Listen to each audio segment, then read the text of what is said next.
ন্যায্য দাবি আদায়ে শান্তিপূর্ণভাবে আন্দোলন অব্যাহত রাখার সিদ্ধান্ত নিয়েছেন এমপিওভুক্ত শিক্ষকরা।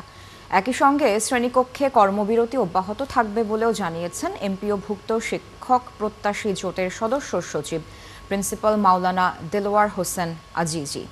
বৃহস্পতিবার সচিবালয়ের শিক্ষা মন্ত্রণালয়ে এক বৈঠক শেষে তিনি এ কথা জানান।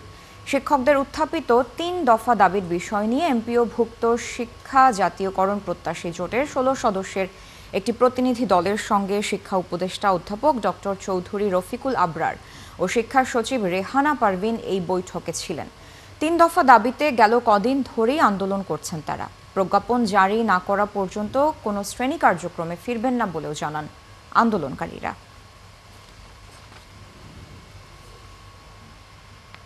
জাতীয়করণ না হলে আমাদের আন্দোলন থামবে না, আমাদের আন্দোলন চলবে।